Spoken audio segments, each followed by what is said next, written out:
आज हम जानेंगे प्रेजेंट कंटिन्यूअस टेंस में अफर्मेटिव सेंटेंस, नेगेटिव सेंटेंस और interrogative sentence. Present continuous tense, present का अर्थ है वर्तमान, कंटिन्यूअस का अर्थ है लगातार, टेंस का अर्थ है काल। मतलब प्रेजेंट कंटिन्यूअस टेंस का अर्थ हुआ वर्तमान काल में कार्य का लगातार होना। एग्जाम्पल जैसे मैं पढ़ रहा हूँ, वह रो रहा है, राम सो रहा है। इसका मतलब कार्य लगातार हो रहा है।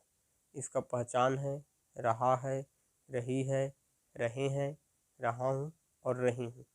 ये सब वाक्य के अंत में आए तो इसका अर्थ है प्रेजेंट कंटिन्यूअस टेंस है। इसका स्ट्रक्चर है subject plus is am are plus verb का ING form plus object. Is am are सहायक क्रिया किस किस सब्जेक्ट के साथ लगता है। ही सी इट के साथ इज, आई के साथ एम, यू वी दे के साथ आर।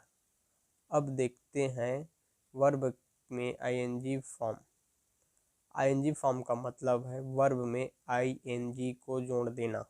जैसे गो का गोइंग, रीड का रीडिंग, रन का running, ETC. Present continuous tense के एग्जाम्पल मैं पढ़ रहा हूँ, मैं को अंग्रेजी में बोलते हैं आई के साथ लगता है एम, पढ़ना को अंग्रेजी में बोलते हैं reading, I am reading. Second वह दौड़ रहा है, वह को अंग्रेजी में बोलते हैं ही के साथ लगता है इज, दौड़ना को अंग्रेजी में बोलते हैं running, he is running.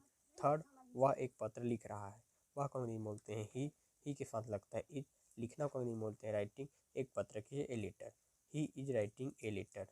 Fourth वे खेल रहे हैं, वे को अंग्रेजी में बोलते हैं दे के साथ लगता है आर, खेलना को अंग्रेजी में बोलते हैं playing, they are playing. Present continuous negative sentence, वर्तमान लगातार नकारात्मक वाक्य।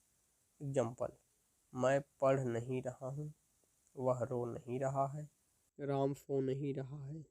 इसका स्ट्रक्चर है subject plus is am are plus not plus verb का NG form plus object. Affirmative sentence की स्ट्रक्चर में इज एम आर के बाद नॉट लगा देने से वह नेगेटिव सेंटेंस बन जाता है।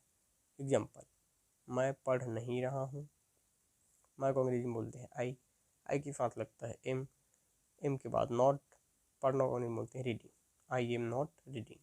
सेकेंड वह दौड़ नहीं रहा है, वह को अंग्रेजी में बोलते हैं ही के साथ लगता है इज के बाद नॉट, दौड़ना को अंग्रेजी में बोलते हैं running, he is not running.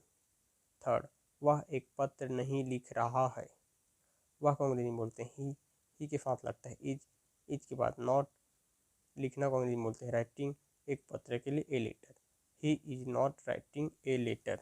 Present continuous interrogative sentence, वर्तमान लगातार प्रश्नवाचक वाक्य।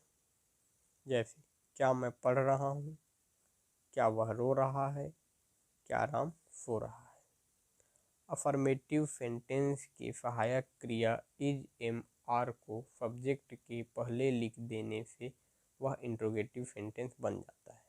इसका स्ट्रक्चर है is am are plus subject plus verb का ING form plus object. Example क्या मैं पढ़ रहा हूँ, एम आई रीडिंग।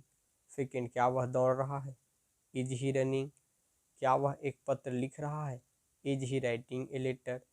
क्या वे फुटबॉल खेल रहे हैं, आर दे प्लेइंग फुटबॉल। आज का टॉपिक यहीं पर ख़त्म होता है। तब तक मेरी वीडियो को लाइक करें और चैनल को सब्सक्राइब करें। Thank you for watching.